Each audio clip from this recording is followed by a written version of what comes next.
Hi everyone, so today we are here in conversation with Professor Madhavi Lokhande ma'am, who is the Director in charge of Welingkar Bengaluru campus. We'll be talking to her to understand all the development activities which have been happening in this campus. Hello ma'am. Hi. Welcome on board. Thank you so much. It is certainly our pleasure to talk to you this afternoon. I'm happy you guys came over and it's a pleasure interacting with you. So we have got a bunch of questions which has come from the student side. So we Please thought shoot. we'll come to the campus and talk to you in person. Please shoot, yes. Yeah. Firstly ma'am, we want to understand what are some of the priority areas for this Welingkar Bangalore campus that you are working on to improve or rather enhance the program outcomes. In 2008, when the campus was set up, clearly the vision was to nurture thought leaders and practitioners using inventive education. So the campus itself, has the philosophy of every classroom functioning as a design lab. So to encourage and nurture students who could think like not just manager, but in terms of using design thinking, innovation, and a more holistic approach. So that has been the vision for the Bangalore campus. And they say small is beautiful, but I always say that small can win big. So the campus has an intake of about 270 students. And I would say the USP is that most faculty know the students by their name. So there is a lot of personal attention. And despite the student-faculty ratio, which AICT keeps talking about, I think it's in a qualitative terms, when the faculty knows their students and knows what exactly are their strengths, weaknesses, and interest areas, I think that's a win-win situation because we are able to nurture the students with the right set of competencies and skill sets, and the students are able to get the best out of their 2-year PGDM program. So that has been the thought process with the Bangalore campus. There are 4 different programs, the PGDM e-business, keeping in view the 175 IT companies around us and we being situated in the electronic city in Bangalore. Again, a lot of benefit with the industry interface and some of the visiting faculty coming from some of the best companies around us. PGDM Research and Business Analytics is another program which is doing really well simply because of the profiles which the corporates have nowadays in terms of requiring analysts and those who can crunch numbers and work with data. We also have PGDM Business Design Innovation, again a very intuitive and iterative course which allows you to cut across specializations and be specialization agnostic, to think like an entrepreneur and an intrapreneur, and I think that's what most companies are looking forward today. So these are the 4 courses, and if you were to ask me the USP in one line, I would say that if you are interested in academic rigor, you're interested in learning by doing, then Bangalore campus is the place to be. So amazing. Ma'am, you emphasize a lot on the faculty-student ratio. Right. At the same time, we also understand faculties are one of the most important pillars for any of the institution. Absolutely. So could you share some of the details of the faculty profiles who are available on the campus to teach and train students? Definitely. I think one of the important things which I would like to share is that more than half my faculty has put in 10 plus years of service here on the campus. So that's the kind of affiliation, or that's the kind of owning up to the student and the campus which they have. Out of the 30 faculty, I would say more than half, in fact 3/4 of the faculty are PhDs, and 20 out of my 30 faculty are those who come with prior industry experience. I think that's very important because PGDM is just not a qualification. I always say that it's an experience where you learn a lot, not just from the theory and content, but also from the best practices in the industry. And who else but those who've actually worked from different sectors in these different domains, if they could share the practical experience along with the theoretical knowledge. So that's the broad profile of how my faculty look like. And these faculty come from different domains and verticals. So there are people who've worked in IT, there are people who've come from BFSI, there are people who've been entrepreneurs, and there are faculty who are also working in with the social sector. So I think it's a very healthy and it's a right mix of what today's management education requires. Yeah. I'm sure the students will also get equal exposure about what's been happening in the industry side also. Absolutely. Plus at the same time, they are driven towards research which needs to be plunged into the PGDM program. Yes, right? If you see the entire demographic of how this admissions in PGDM is changing, earlier we had a lot more number of students who came with prior work ex and mostly engineering. Now while the work ex students continue to come, we see that the number of engineers are, coming down, and because maybe the scope of liberal education in India has also improved. So we see that students from across domains and across subjects come and pick up PGDM. And I think it brings that little bit of diversity within the classroom, and they benefit a lot when they see that their faculty has already worked in these sectors and they've worked in these industries, and they're able to share those examples with the students. I think that's a very interesting way to learn for the students. And what also happens is a great amount of peer learning, because people with work experience are able to share instances and examples from their work, which adds to the richness of what is being delivered in the classroom. Ma'am, I think at this time it's going to be important for us to understand the cutoffs for various programs which you usually offer. And who else can be better than you? You are the one who are evaluating the students upon various metrics.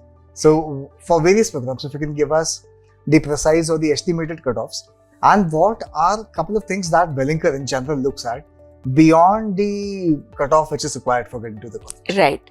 So for all the programs, that is PGDM, e-business and research and business analytics, the cutoff for CAT, ZAT and GMAT is 75%, whereas for ATMA and CMAT, it is 80%. But for my business design and innovation program, the cutoff is 70%, because I already mentioned to you that a lot of students who have pursued other disciplines, be it liberal arts, be it design itself, or be it social sciences, these are the ones who prefer, or those who want to start their own companies, who have interest in the business design and innovation program. And looking at the kind of student segment who's applying for the program, the cutoff for business design and innovation at Bangalore has been kept at 70%. Now, what does it take for you to crack this and join? After the cutoff, of course, we have our own GAPI, which is group activity and personal interview, where you're evaluated on a certain set of competencies, and those competencies are evaluated through the group activity. Primarily, if you see what is it that is required in a management student is, of course, good communication skills, being able to think intuitively, critical thinking, analytical thinking. There's also a lot of emphasis on design thinking on the campus, and I would say to some extent in Bangalore, with the kind of startups and the innovation culture around, design thinking and innovation is very, very core to our campus, also in the learning formats over here. So these are some of the things which I would probably want the students to think when they come for all these processes, because in today's world, it's just not enough giving those plain simple answers. The answers have to be really smart and taking cognizance of what is happening in the business world around us and the kind of developments, be it emerging technology, be it on the sustainability side. And I'm saying this because usually in the group discussion or group activity, there's a theme around which you are required to speak, or you're required to share an opinion or debate about.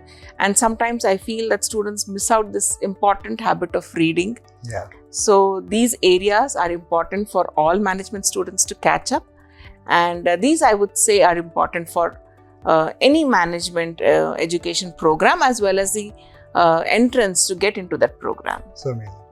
So I'm sure beyond the cutoffs, they equally have to prepare themselves hard on the GA and the PI process also. Absolutely, yes. Could you give us some statistics on the number of students who apply for Welingkar program and the ratio of final selection?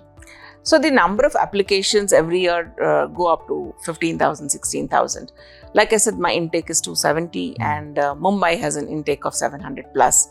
So I would say roughly, that I would get 4 to 5 times more number of applications for the number of seats which are available.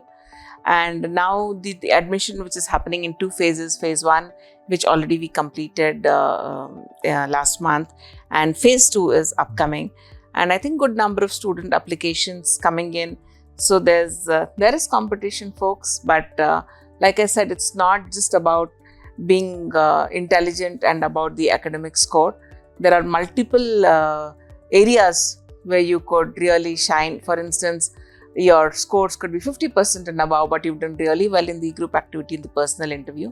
So there's ample scope for students to get into. So amazing. we'll take one of those questions which people or rather students keep on a very high priority, which is the placements. Right. But we also understand it's a process that students have to go Absolutely. through along with the academics. Yes. So could you tell us how does Welingkar in general prepare students for the placement process? Right. Does it start right from the inception of the course? Right. Or tell us the entire structure and the outcome at the same time? So yes, I think you use the right word. Placement is an outcome of whatever we do with the student in the 2 years. And that rub off with the corporates happens right at the selection process itself, where there's a corporate panel, followed by a foundation fortnight. I won't call it a fortnight any longer. It's a 3-week long foundation program where we have a lot of corporates come in and talk to students. And these are from different areas of expertise or work or domain or industries. And what follows is in those 2 years that there are these round tables and panel discussions, and every specialization has its own club. So there's a lot of interaction with the corporate over those 2 years.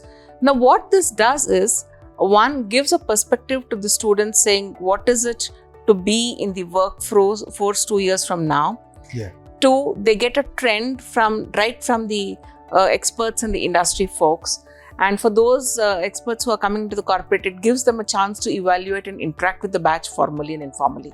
All these are ways, I think, in which the institutions can collaborate with industry, and this, I think, leads to the placement.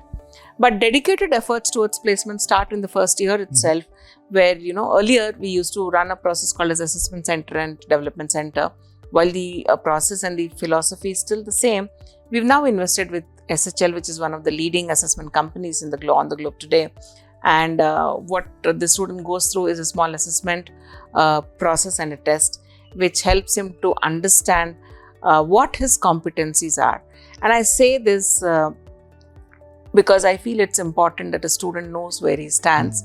Usually, academically, he gets a grade point, a CGPA. So he knows whether he's good academic-wise. Yeah. But how do I know if I'm good on my thinking abilities? How do I know if I'm good on my communication skills or my leadership skills? Therefore, we feel this entire assessment center is very, very critical. And the student goes through it. Once he gets to know that these are the 2-3 competencies which I really need to work on, what he gets is time between his summer internship till when the placement season actually starts in November when he's in second year. He or she gets the time to work on those competencies, take help from the faculty mentors, and figure out how he could really work on his skill sets to be able to face the interviews more confidently. We also on the Bangalore campus have a concept called a Student Development Lab. And what we have done as part of the Student Development Lab is to ensure that there are different series. So for instance, one is called as a Pathbreaker series, where we have certain exemplary and leaders who have dared to be different and try out different stuff. For instance, somebody who's been studying HR all along decides to take a career shift and moves to either finance or marketing. And that's a story student would like to hear, because they are, even in the second year, sometimes so much confused between whether I should go marketing or finance, or sometimes they want to be in both, and whether it is possible to shift careers later. So Pathbreaker series really helps the students to listen from those who have dared to take a different path and succeeded.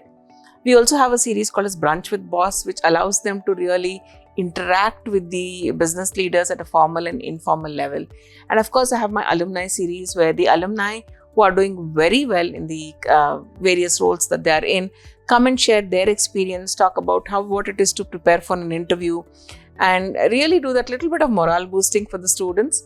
So all this is a part of my Student Development Lab.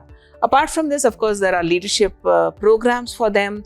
There are mentor-mentee sessions where they get assigned to faculty mentors who can work with them. And of course, there are mock GD, mock PI. So that's quite a bit in terms of what we have for the students to prepare towards the placement process. And probably I've shared a little bit more than half of it. So.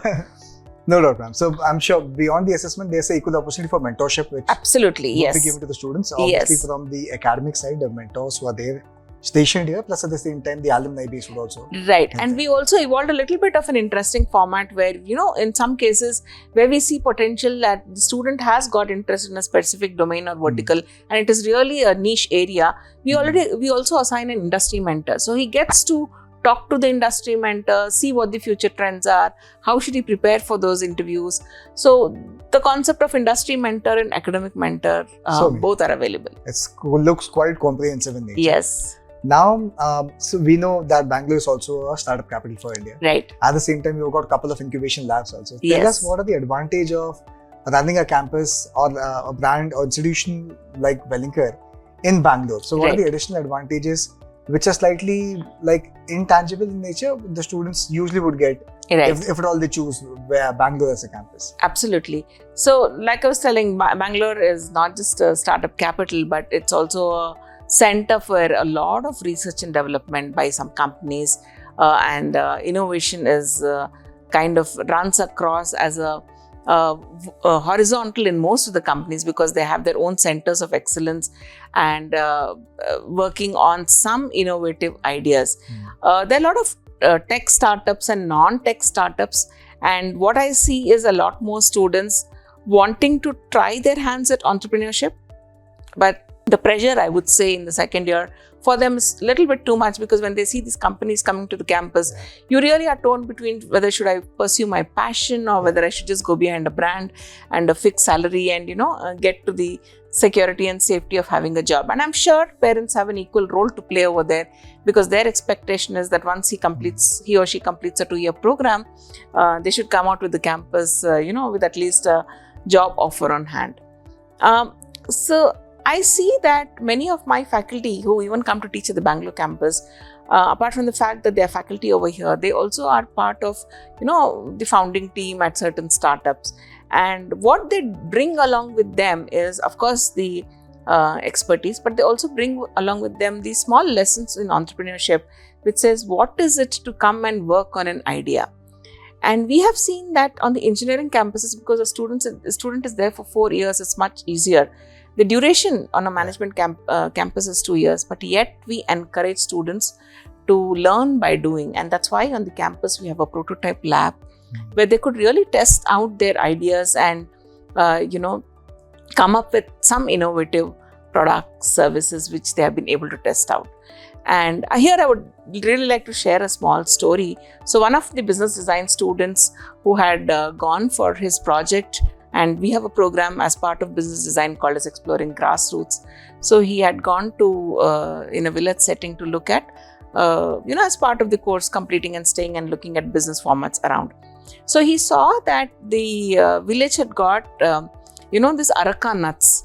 And what happens when you dehusk an areca nut is you get a lot of that fiber and the husk. And this really intrigued him and he said, let me come back and work on it. And he figured that this once the dehusking happens, the entire husk goes in as a waste. So he figured a way how that could be converted to crockery, which is organic, environmental friendly, and it is like, disposable crockery. You use it once and then it gets decomposed because it's made of the husk. What he got to try out in the prototype lab was how do you work on this entire process?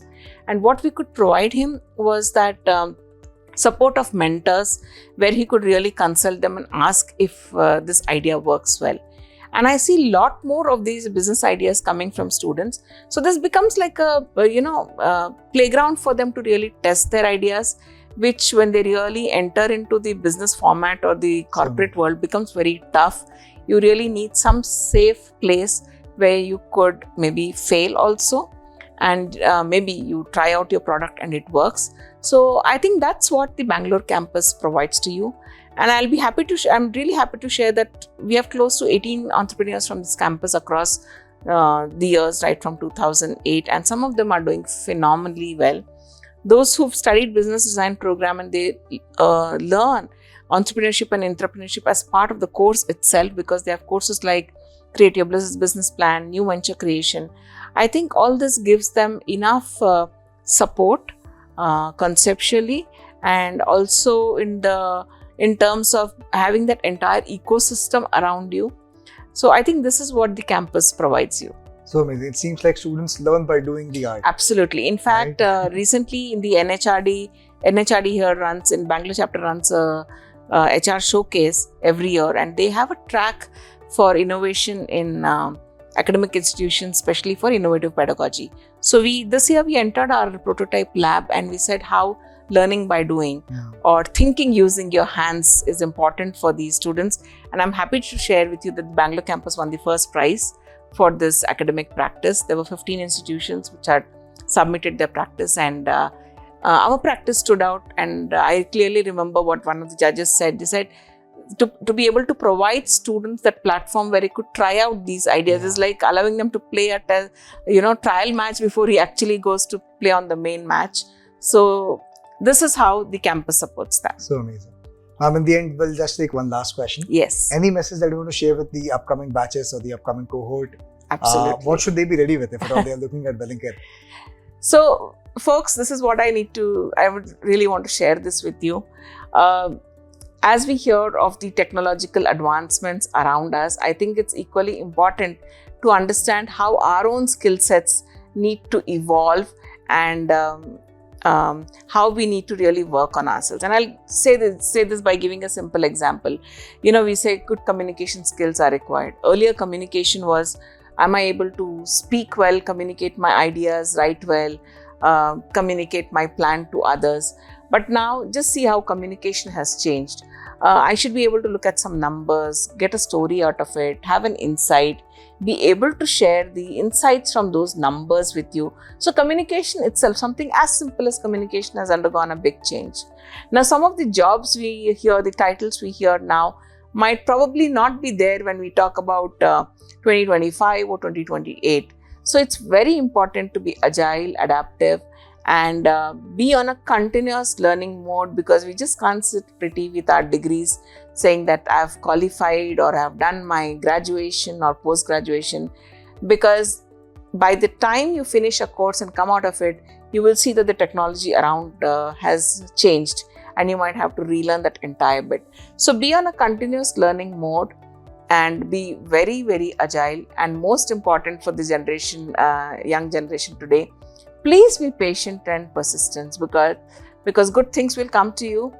Don't be impatient saying this didn't work out or something else didn't work out, because eventually when you put in your hard work, you are bound to get a good result. And I think the key to everything which you do is really, one, to be passionate about what you're doing, to be able to put in that little bit of hard work, and to be very, very disciplined with what you really want to do. I think that will surely work. And actually, if you put that together, it is PhD. So PhD is the highest qualification in India. But in true sense, it is nothing but being passionate, hard work, and to be very, very disciplined. All right. Thank you so much, ma'am, for taking time out and patiently answering all the questions which has come to us. Thank you. It was wonderful talking to you. Thank you so much.